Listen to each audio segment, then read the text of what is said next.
This is the Capitalism and Freedom in the 21st Century podcast, where we talk about economics, markets, and public policy. I'm John Carnley, your host.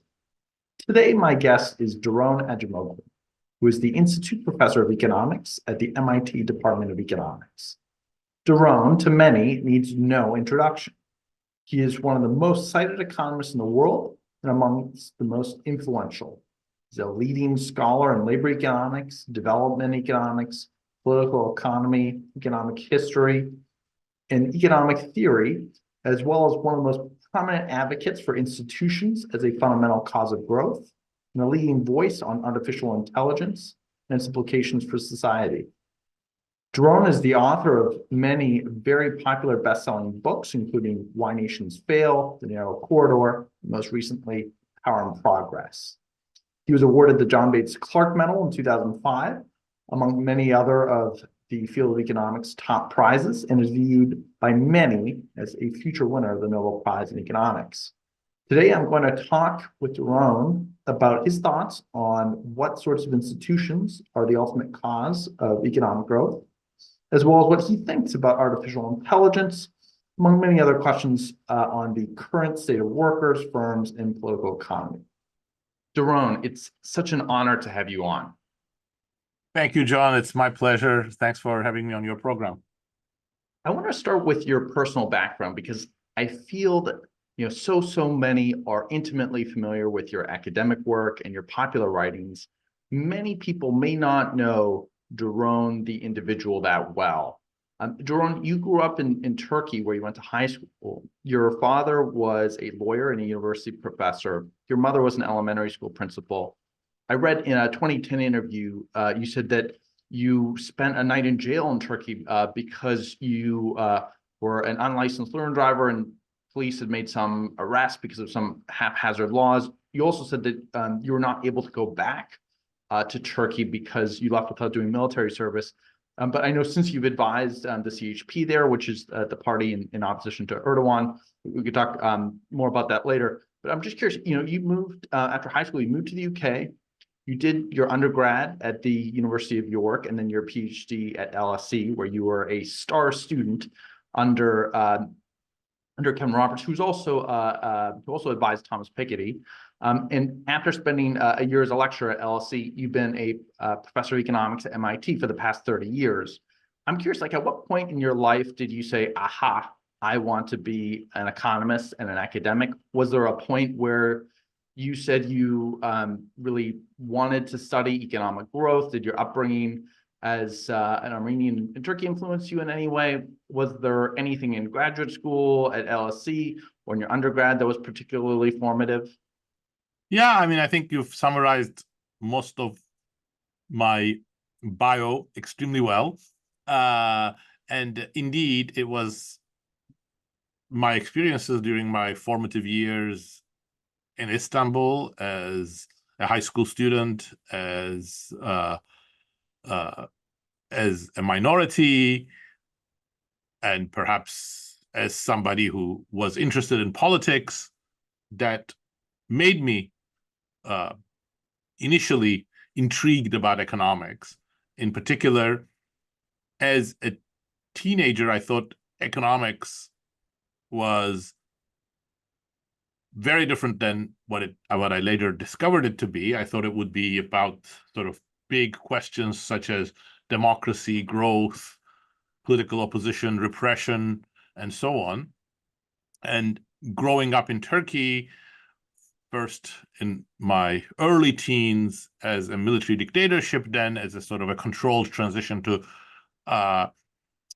democracy, but still under quite a bit of repression, I was quite interested in those broad questions, and I decided I want to study economics. And I think just because of the milieu I was in, with my father, who was no longer in the university, but I remember when I was much younger during his university days, and just the other sort of surroundings, I thought academic career was very attractive.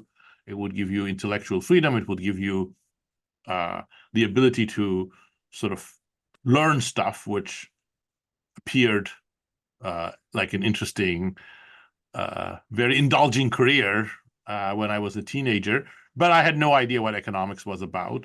So I was sort of toying with the idea of oh, wouldn't it be great to have an academic career, but I had no idea about it. And then once I went to York to do my undergraduates, I got to understand what economics was about. It was at first different from what I was expecting, perhaps slight disappointment, but then I sort of liked what I saw. I really admired the effort to use quantitative reasoning to answer social questions.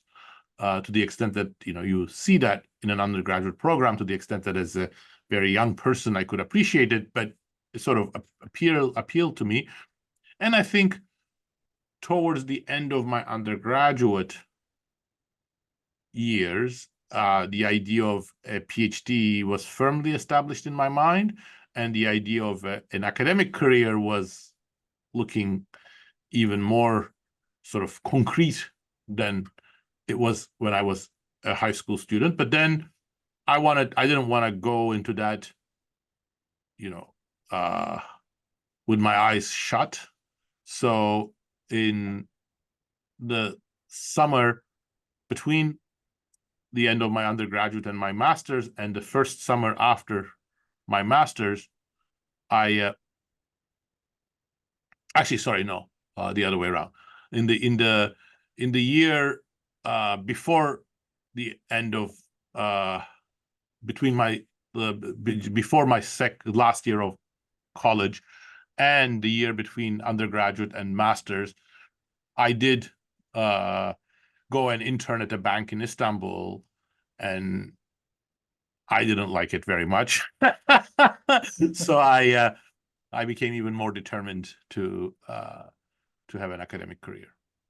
Fascinating, and interesting how those experiences in high school and undergrad can be so formative.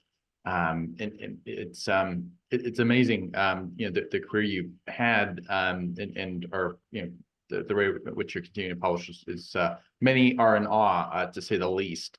I want to, and we can talk a little bit more about your thoughts on Turkey later. But I want to really get into your academic work, and really first get into institutions, which I think you're most well known for. You're well known for many things, but I think your contributions to the theory and empirics of institutions, I think, really stand out. So, like other new institutional school economists before you, I know, schools of thought are maybe a little outdated. At least on your Wikipedia page, it says that you're a member of the new institutional school, and I mean, folks really like Doug North, Avner Greif, Oliver Williamson, Ronald Coase. These are people that studied property rights, transaction costs. I think similar to much of your work. You argue that institutions are the fundamental cause of growth, and this is, I think, a revolutionary idea. And you really provided a lot of the empirics. Traditionally, institutional economics was a very theoretical field before you came along, and as of and contribute all these wonderful empirics. As of like 20 years ago, this was still a very hotly debated topic, and I think to some degree still is now. The big question then was, was it geography, like Jared Diamond's Guns, Germans, and Steel? Why are cold countries so rich and hot countries so poor? That was one hypothesis. Culture was another, and still, I think, looms large.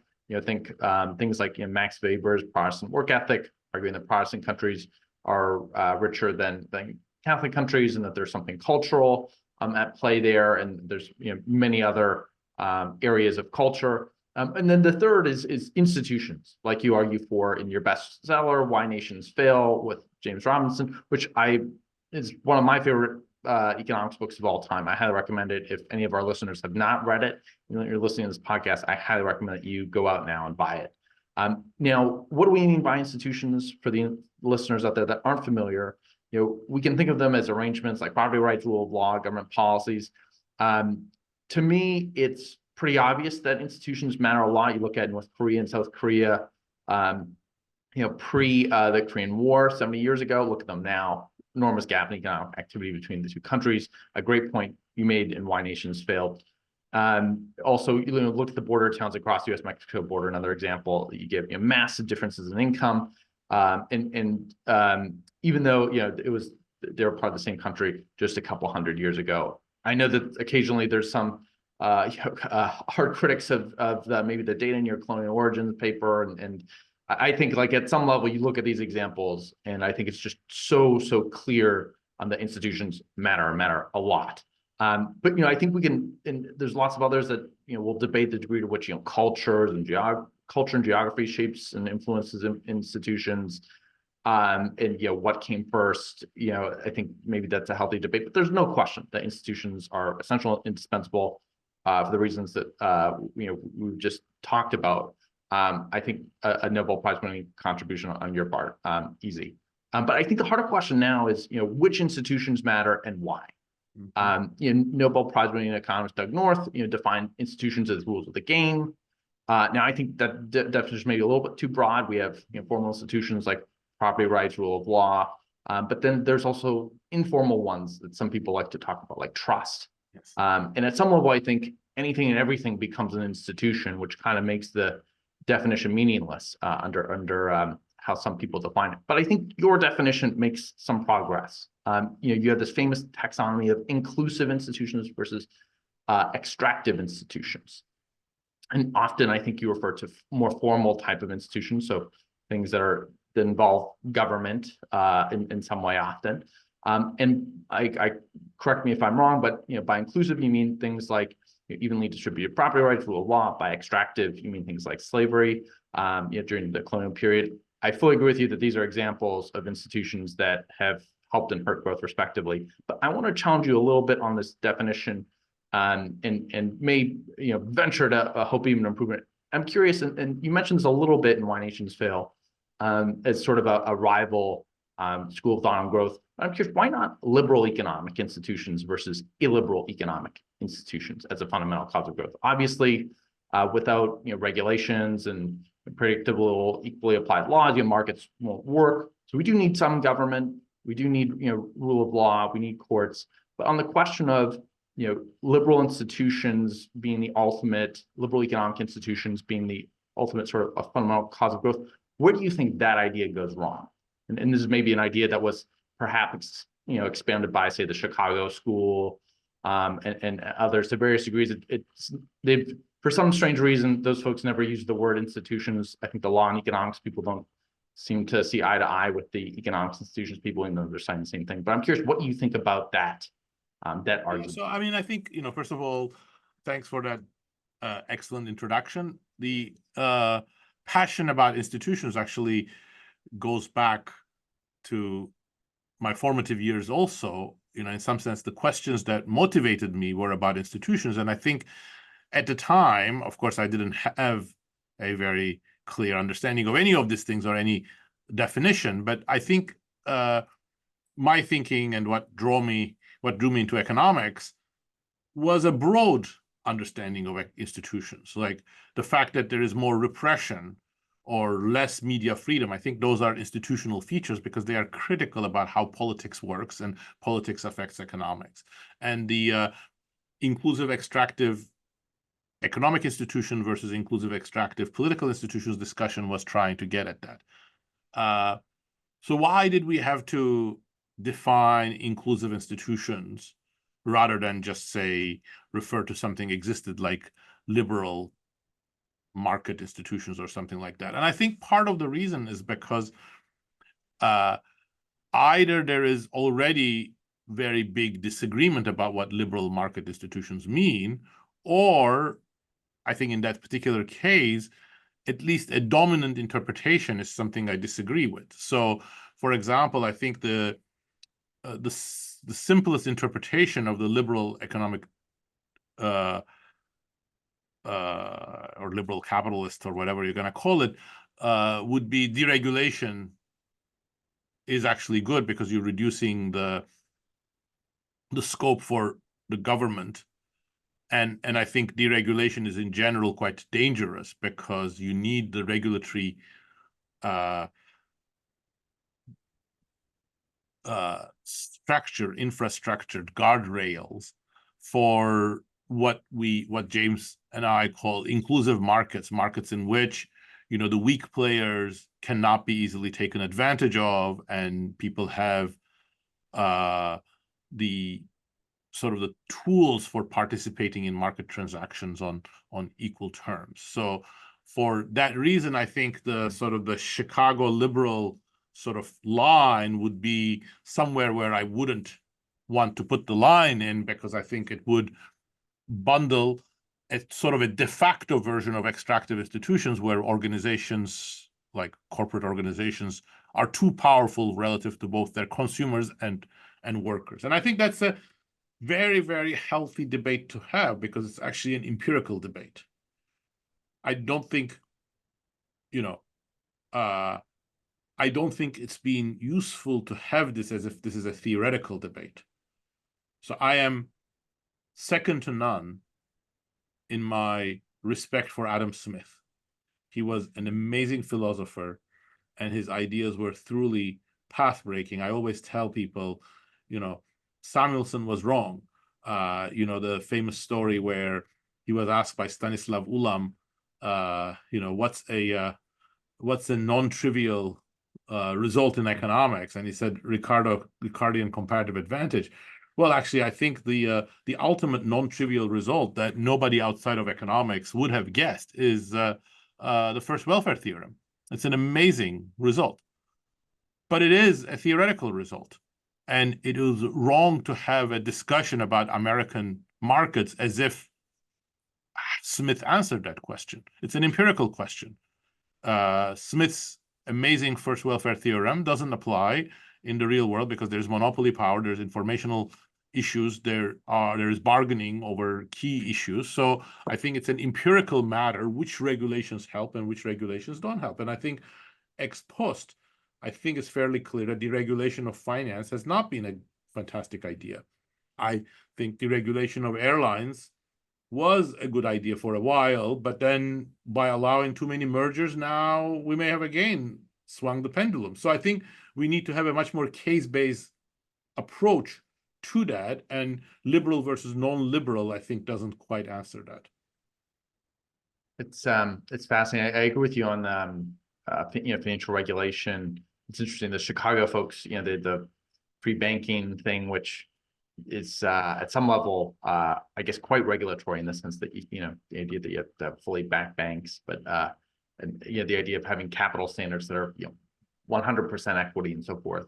Yeah, at some level, it's quite different from the, you know, the deregulatory side of things. But I fully agree with you that case by case is the way to go. But I guess the question becomes like, what are the exceptions to the rule and so forth? And I think power. You know, I think the main issue, and that's why, you know, I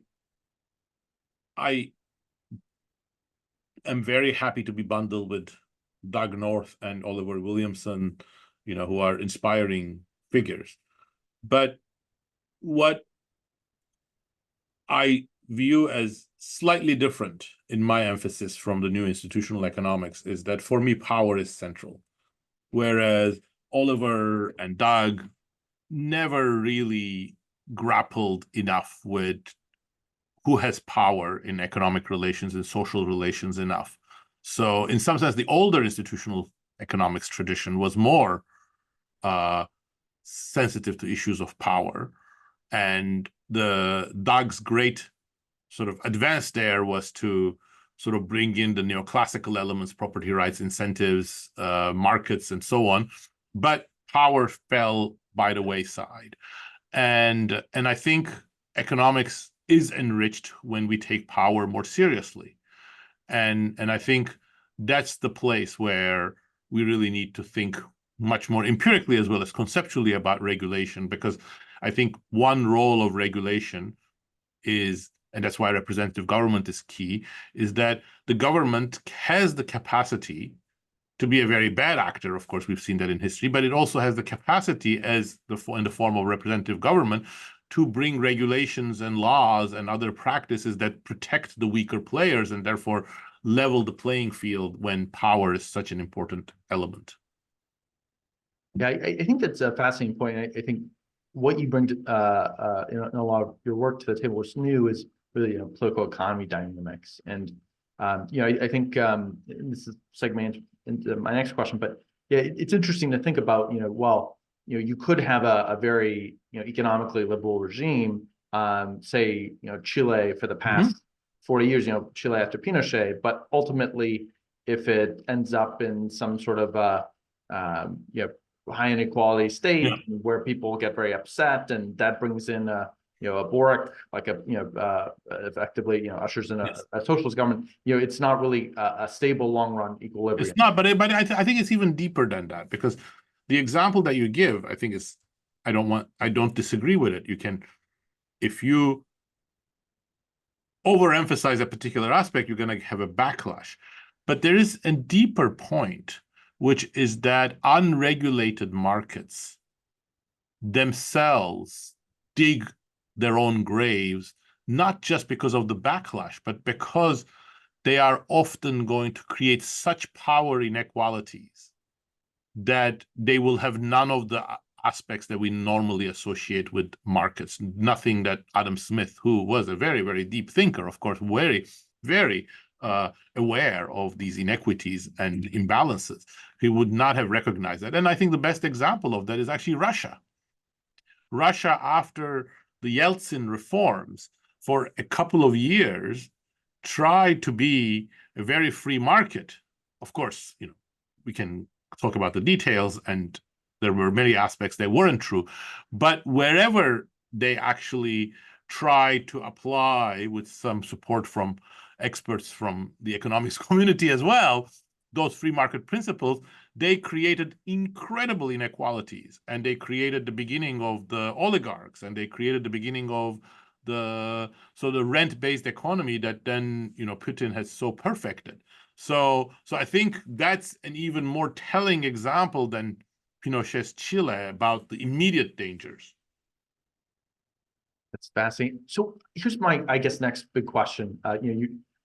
And that's, is an inclusive institution like democracy really causing growth?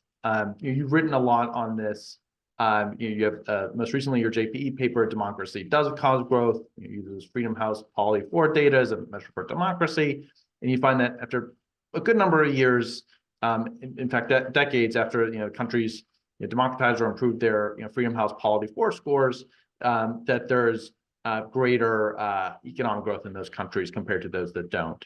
But I'm curious just to challenge you a little bit. I mean, there's Please, some yeah. people that argue, well, there's an endogenous thing going on there, and changes in democracy aren't truly exogenous. You need growth first to get the democratization, which maybe causes for the growth. But I'm just like, is it possible that democracy doesn't perhaps cause as much growth, but maybe Of course, it's instead. possible. Of course, it's possible. Look, I've been interested in democracy for more than 30 years. And in fact, some of my first papers on political economy were exactly on democracy and the power dynamics and democracy dynamics. And for a long time, actually, for the first 10, 12 years of my interest on democracy, I never looked at the relationship between democracy and economic growth. And part of the reason was because, I read the literature, and the literature said, no, there is no relationship.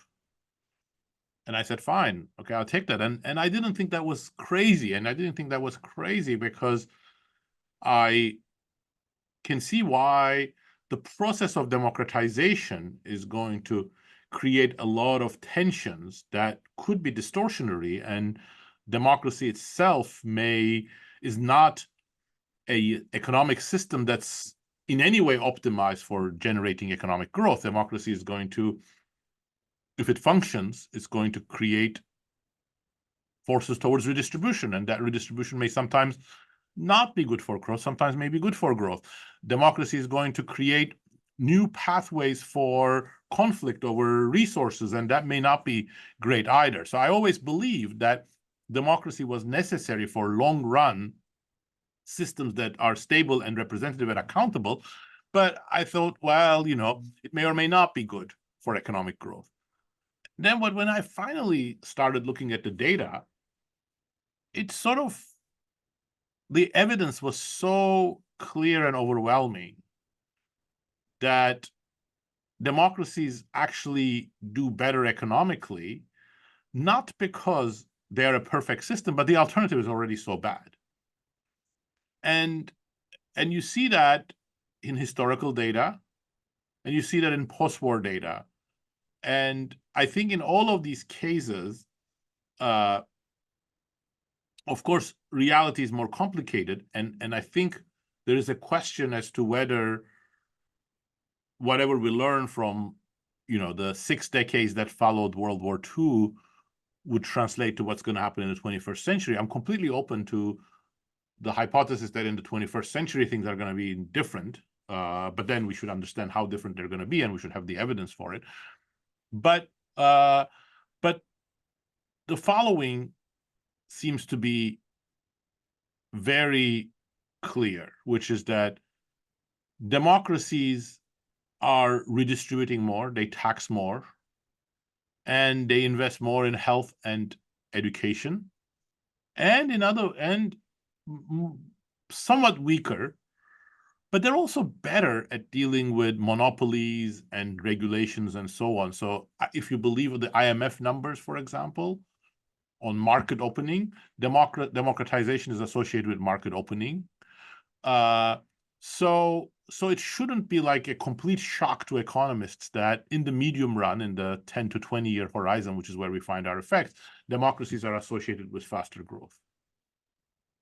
Fascinating. I guess, like, is it possible that, could it really just be that, what comes hand in hand with democratic gains are things like property rights guaranteed by the courts and maybe somewhat more, free market, economically liberal policies. I mean, that could include, antitrust, anti-monopoly sorts of things. I'm curious, like, too, like there are some other papers that are, I guess, a bit opposed to some of your findings. There's this more recent Max Miller paper that looks at stock market declines after democratizations, and maybe the stock market expects some redistribution things Right. happening. No, but I like the Max Miller stuff a lot, and I find it extremely consistent. And my interpretation is that, again, in line with the facts that we find, democracies are not classically libertarian, and they're not classically anti-libertarian. So that's why I mentioned the IMF measure of market openness. They furthered that, but then on the other hand, they do much more in terms of taxation and redistribution. I think that's part of the reason why Max's very nice results, I think higher quality than ours, because he's using more detailed data than the cross-country, cross-region data that we exploit, is following from that. They invest much more in protecting poor communities, like especially in healthcare. So it's a mixture of things that democracy does, but it's the kind of thing that you would expect democracy to do. And very importantly, I'm not saying democracy always works. That's what you expect it to do. Sometimes it does, sometimes it doesn't. But if it does what you expect it to do, it should redistribute more. It should invest more in education. It should invest more in healthcare, and it shouldn't be so good for monopolies. And so I'm curious just to push you a little bit further. There's been a lot of work by Andre Schleifer, on, for example, and co-authors on, for example, the Doing Business Index, which is kind of this famous Doing Business Index, very well correlated with GDP per capita across countries. I'm curious what you think about that, but also curious what you think about the point that Andre has made with Ed Glaeser, which is, what about the East Asian tigers? Look at Hong Kong, Singapore, South Korea, Taiwan. They all grew to having GDP per capita by the end of the 20th century to be on par with Western countries like the United States almost. But then this was by the 1990s, all under non-democratic regimes. I'm curious what you think about these examples. Are these instances of maybe benevolent free market dictators like Lee Kuan Yew, are they more of an exception rather than norm? I'm curious. Yeah, I would say they are exceptional in the sense that these have emerged under circumstances that are very interesting, and we need to understand the details. And they are not inconsistent with what I'm saying. In fact, in the Journal of Political Economy paper, Democracy Does Cause Economic Growth, I think at the end in the published version, this is shortened a lot, but one of the leading examples is South Korea, because South Korea is a great example of an society, of an economy that has done much better after democratization. Economic growth is significantly faster, both in terms of rate of growth and quality of growth. And secondly, it's very challenging to the view that you know, these societies somehow get rich and then democracy comes as a luxury. So from the beginning, the dictatorship was contested in South Korea, and the democracy movement was a very prolonged, conflictual movement that finally sort of won with some support from the US in a changing geopolitical environment. So I think the South Korean example is very interesting, but from the beginning also, I think both South Korea and Taiwan are very difficult to understand if you don't put them in the broader geopolitical context. So South Korean leaders from the beginning were very aware that they had to show that South Korea was doing economically better than North Korea. So growth promotion had to be a priority for Syngman Rhee and for General Park, just for their survival reasons. Similarly, Kuomintang had to show Taiwan was doing better than China. So these weren't unconstrained autocrats, that they were very constrained autocrats. And in particular, the area of contestation was very much economic. Yeah. I mean, and still, you know, some people, in terms of thinking about mechanisms, I guess, you know, it's totally possible that, you know, democracies, you know, really protecting us from the, you know, economically illiberal tendencies of non-democratic regimes, which, you know, I think are quite common. That, you know, the leap. Again, I think I completely agree. They are protecting us. Again, economically liberal versus illiberal may not be the right label, because I think we need to be clear what we mean by that. So I think, you know, if you draw the line at economic liberal versus illiberal at, you know, Milei in Argentina, no, I don't think that's right. Most democratic regimes are far to the left of Milei, but they are protecting us against the worst kind of oligarchization of the economy. Fascinating. And I'm curious, to just you know, get into Milei here. I'm curious, you know, Andreas Schleifer, you know, published a paper for the Journal of Economic Literature a little while ago titled "The Age of Milton Friedman." And I'm curious what you think about, you know, the era of market reforms in the late 20th century and their impact on GDP growth. I mean, actually, I haven't read that paper, so I can't comment on the paper, but I'm happy to share my views of what the effects of Milton Friedman. Yeah, it's just a literature review. I mean, there's nothing I think particularly new in the paper. I guess I just like the title of the paper, which is, you know, and the point is it's just meant to describe there was this era in you know, the late 20th century, which, you know, there was all these historical examples that we have of, you know, big market reforms or shock therapy, as some people like to controversially call it.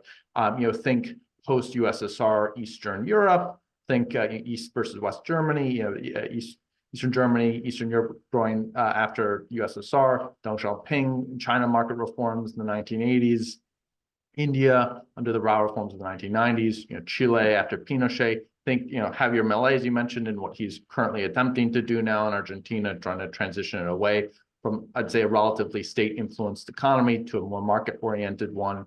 I mean, should, you know, these examples, should they, you know, may have led to more inequality and political instability in the long run, but they almost certainly have led to more growth. No, I mean, I don't. Well, I mean, I think this is something I also, Simon Johnson and I mentioned in our book Power and Progress as well, that I think it would be for us as both as economists, as people in the US market ecosystem, it would be hubristic for us to claim victory for the market by comparing the US to Soviet Union or Mao to Deng Xiaoping. Absolutely, no question. The Soviet system was bad for economic growth. Mao was horrible for economic growth. Communism is really bad for economic growth incentives. Absolutely. But I think that comparison doesn't tell us much about the role of regulations, whether the Swedish system is better than the British system, or whether the New Deal regulatory system is better than the deregulation that followed the 70s and especially post-Reagan era. I think that, again, just like the discussion that we had at the beginning, has to be based on a case-based one. And I think in terms of Milton Friedman, I think that's my basic objection to, well, I have two big objections to Milton Friedman thought. Completely recognizing that he's a brilliant economist and with some very, very important contributions. And he was a master of price theory. So all of those are great.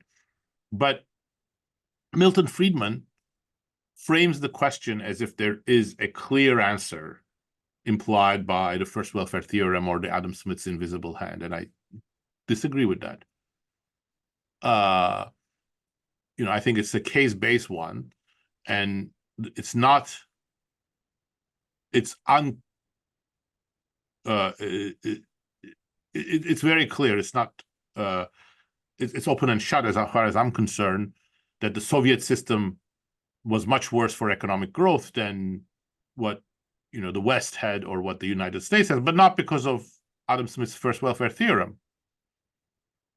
In the US, even in the best of times, we're not near the first welfare theorem. And once you are in the second best world, there is no theorem in economics that says, a little bit of market is better than central planning. It's really need to look at how central planning is done, etc. But I think history, empirical evidence are very clear. Central planning has never worked. And so, of course, the US was economically more successful and was bound to become even more so than the Soviet Union.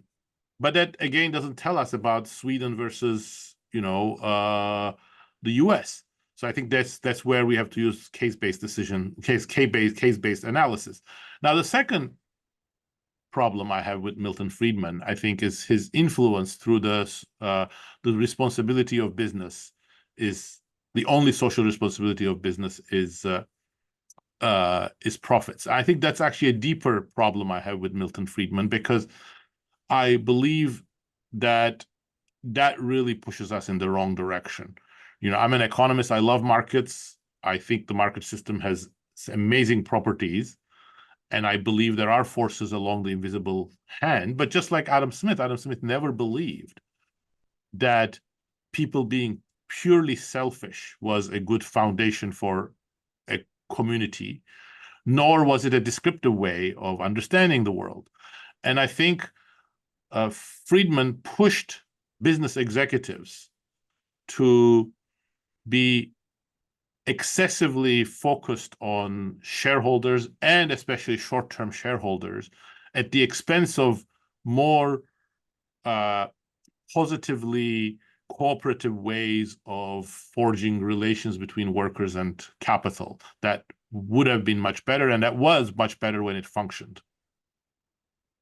That's fascinating. I mean, it's interesting that there's been on the shareholder, or sorry, on the profit maximization point, I guess there's sort of been some rethinking here. And I personally agree too that it's gone maybe a little bit too far. But I think, in the sense that I think the shareholder maximization view rather than the profit maximization view is quite different, in the sense that the nonprofit board, you're not necessarily trying to make profits, though some do, but you're really trying to maximize on the mission, which is kind of guaranteed by the shareholders, the board members of a nonprofit. I think there's less hardcore visions of that, but I think too, because the other point is just that often shareholders in that sense are often very, very much aligned with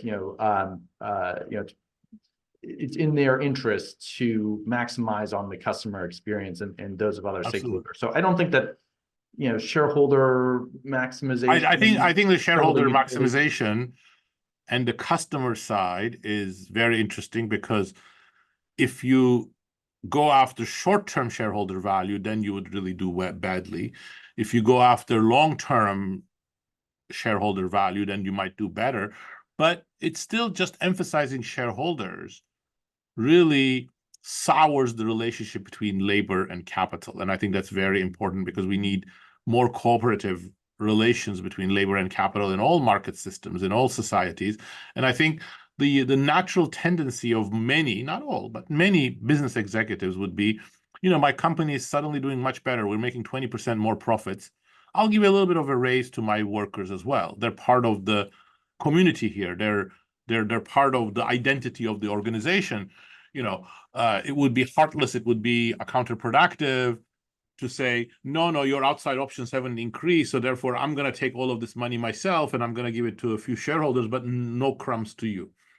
But I think the shareholder value revolution essentially pushed many executives either to do that or to rationalize doing that. Fascinating. Any thoughts on just on the Sweden versus say U.S. example? Curious if you have any thoughts on the World Bank Doing Business Index. And this is originally Schleifer, Simon Jankov, and a bunch of others. And I guess like when we talk about regulation, I don't mean financial regulation, and just like even simple like labor market kind of regulation, and even let's sort of push away taxes for a second. I think just like how easy is it to do business, and like Sweden scores pretty well, even though it's well known for being a very redistributed, very redistributive type society. The Scandinavian countries, they still have pretty liberal labor markets, and I think that's an interesting and important distinction to make, and maybe something that makes a lot of Western democracies particularly unique is that a lot of their economies, maybe some exceptions like France and a few others, they may have somewhat progressive taxation, but in general they have pretty liberal labor markets. I'm curious if you have any thoughts on that. Well, I wouldn't. I mean, I don't know what you mean by liberal labor markets and ease of doing business. Yeah, so ease of doing business, 40-hour I work think, week, right? Not great. Yeah. So I think my Or to start a business, that business stuff came out of De Soto's very important work, and obviously De Soto was starting from the Peruvian context, for example, where there were insane restrictions on doing, opening new businesses and things like that. And obviously that's horrible. The question again is this: how do you deal with regulations? When you regulate the safety of, say, pharmaceuticals, or when you introduce new regulations or additional regulations that cars have to meet, how do we think about that? And I think that's a complex issue. And again, I would say the best way is to be case by case. I don't think there is much reason for having onerous licensing requirements for hairdressers, but yes, you need more licensing for pharmacists, and you need more licensing for doctors and surgeons. And I think that's those you have to navigate. But very importantly, I think Sweden is very good on those dimensions. But to a Chicago economist, their labor markets would be very illiberal. Collective bargaining plays a very important role. There are industry level bargains, a lot of wage compression. It's a corporatist model. It's not just industry level unions and firms, but it's business associations and government that are part of the bargaining process. But it's done quite well in some dimensions. Now, I've also emphasized that, we can't all be like Sweden, because there are advantages that Sweden gets from being a small open economy in a very innovative world. But it has managed to be very innovative and redistribute. But it's also not just fiscal redistribution. It's not like let the market rip and then apply Diamond Murley's type reasoning. Actually, they have distorted all sorts of prices, and especially in the labor market. And that's actually served them well.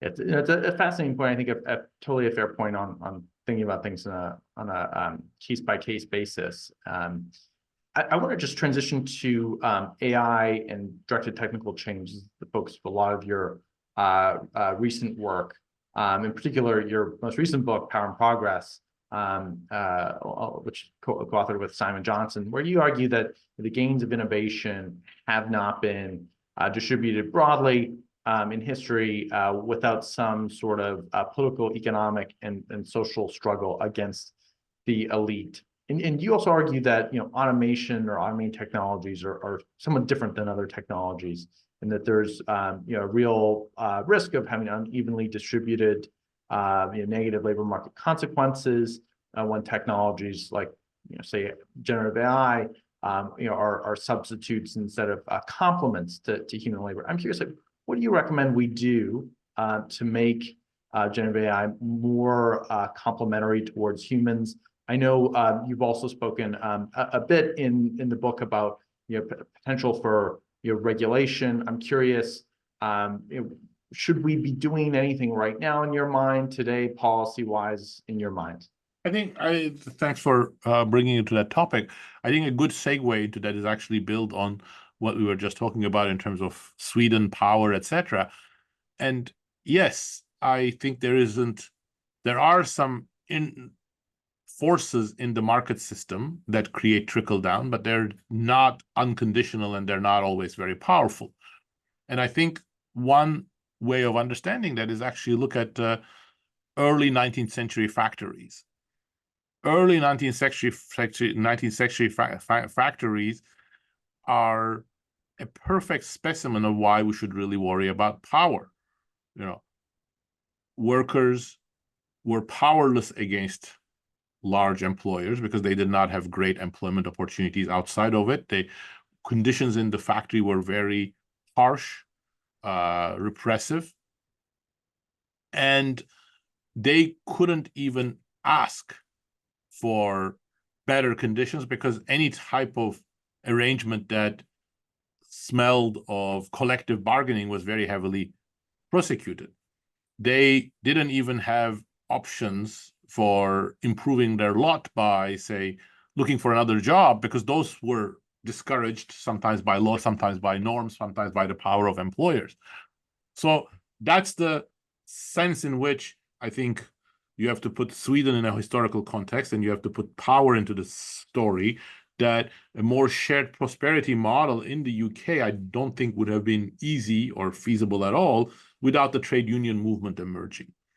But it's also not just the trade unions, because if you look at the other aspect of the early factories, you see that when the emphasis was on automation, meaning substituting machinery for things that especially qualified workers used to do, that often doesn't have great implications for labor.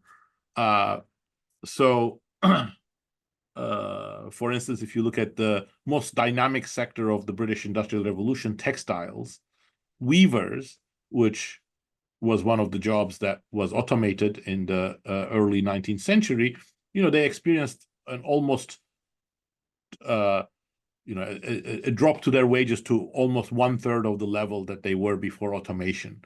So what's going on is that when automation is so rapid and there isn't anything counterbalancing it, then the opportunities for laborers is actually declining and making shared prosperity much harder. So what could counterbalance automation? I don't think it's just a question of unions asking higher wages. It really needs to be counterbalanced by something technological, and that has to be creating new tasks, new competencies. And when you look in the second stage of the Industrial Revolution, you see that wages start increasing because workers are doing new things. Technology is enabling them to do new things, and the market system is reallocating them to the new things, but embedded in better bargaining, so the trade unions, and embedded in better technologies. So that is the historical precedent to my concerns about AI, that if we use AI too much for just automation, it's not going to be conducive to shared prosperity. Fascinating. Then the question becomes, why do you think? Why do I think that AI is likely to be used for more automation and nothing else. And I would say, A, recent history, that's how we've used digital technologies. B, the business models of big companies that I think many big companies, tech companies, have now developed a business model where they make money either from selling tools for automation to other corporations or monetizing data like digital ads. And none of that is very conducive to generating new tasks that's going to share broad prosperity. And then C, the digital ads tax is one. yeah, that's one of the many policies that we can think about, and I support. And then C, but that's actually a very important thing. In economics, we think innovators and business executives are going to do the profit maximizing thing, and there are good reasons for them to do so. But the ideology matters too. What you believe is the more likely, more exciting thing. And I think in the AI and tech field now, AGI and building more and more capable and more human-like machines have become a fad. And that's, I think, pushing the industry more and more in the automation direction. And that's where, and if you want to understand where the policy suggestions that I make in the context of AI come from, I think that's the context for me. And digital ad tax fits into that, why we may need an agency, federal agency that supports more pro-human, pro-worker directions of AI. I think is going to be important. Tax reform may be important for those. But the most important idea that I try to articulate in my talks and in the book is that it is technically feasible and socially desirable to have a direction for these AI technologies that's more pro-worker, that's more complementary to workers. So firm size is, I think, a thing that's certainly something that's I think on your mind broadly. I'm going to just ask, like, I guess I'm going to, because we only have a few minutes left, I'm just going to lighten you around just a few questions. And I'm just curious, I think you have some interesting thoughts on this. One, firm size broadly an issue? Yes, I think so. I absolutely think so. Because again, it's because of power. So if we lived in a world without power issues, I would worry about firm size because of monopoly reasons. But that's, I think, is secondary. We can worry about markups, how large are markups, is the markup versus product offerings, trade-offs, etc. Or we can be Schumpeterian and to say, we need large firms for innovation. But I think once you have power issues, it really becomes a problem. And you see that in the tech sector. 25 years ago, the tech sector was most notable in its absence from Washington lobbying. Today, they are the biggest lobbyers humanity has ever seen. Why? Because they're so big. Once you're so big, you're so powerful, you have so much money, it's inevitable that you start setting the agenda in every domain. And very successful too. Very successful. For all these years of all these discussions about Section 230 and absolutely all these issues, there's been no tech regulation so far. Okay, second question. Legal origins versus colonial origins. Any thoughts? Of course, colonial origins. Well, I think legal origins are important. I wouldn't deny that. But you can see so much variety within the British Empire or within the French Empire. French law is used very differently in different French colonies. English law is used very differently in different English colonies. So I think in general, and we didn't get to talk much about culture. Same thing with legal and culture. I am very open to these issues. I think they're very important, very interesting. Norms are super important. But where I depart from the standard emphasis of culture, for example, is that culture is very malleable. And the same thing, once you take power into account, what legal rules mean and how they're implemented is going to be very different. Great. And then my last question for you is, I want to just talk to you about the diverging growth in advanced economies since 2010. You look at GDP per capita amongst advanced economies. The U.S. is the really only country that seems to keep growing in per capita terms since the Great Recession. And we can do PPP and things look a little bit different, but other countries seem to be slowing down. Other advanced economies, the UK, Canada, much of Western Europe, Japan. Is this divergence a meaningful thing in your mind? Do you It think is. It is a technology meaningful story- thing. It is a meaningful thing, but I would say, it's very meaningful and it's very clear, completely, 100%. But if you go before the financial crisis, it's very unclear. So the US wasn't doing better. In fact, was growing more slowly than France and Germany since 1980 overall. US is not the fastest grower among the Western clubs. So it's not something that's like fixed characteristics of the US. Now, it may well be that tech boom has contributed to that. But I think there are other factors that we have to bear in mind. One is that the US actually dealt more comprehensively with the two big crises of the last 15 years, the financial crisis and the COVID crisis. For the financial crisis, I think the US did clean up its banking system more than European countries, and it did not create an austerity environment like the UK, to some degree Germany did. And after the COVID, they really perhaps even overdid the spending, but they certainly did not underdo it. And I think those probably are important, but we await more systematic evidence of the role of financial things, role of technological adaptation versus the role of austerity versus fiscal spending on this. Maybe demographics or institutions. Demographics too. Wow. Yes, of course. Yes. Well, Doron, I really want to thank you for coming on. Such a fascinating conversation. I look forward to waking up one morning and seeing the Nobel Committee announcing you as their laureate for that year. It's a huge honor to have you on, and want to thank you so much for this amazing conversation. Well, thank you very much for this, for inviting me, and for these excellent questions and excellent conversation, John. Very nice to be on the program. Thanks so much, Doron. Today, our guest was Doron Acemoglu, who is the Institute Professor of Economics at the MIT Department of Economics. This is the Capitalism and Freedom in the 21st Century podcast, where we talk about economics, markets, and public policy. I'm Don Hartley, your host. Thanks so much for joining us.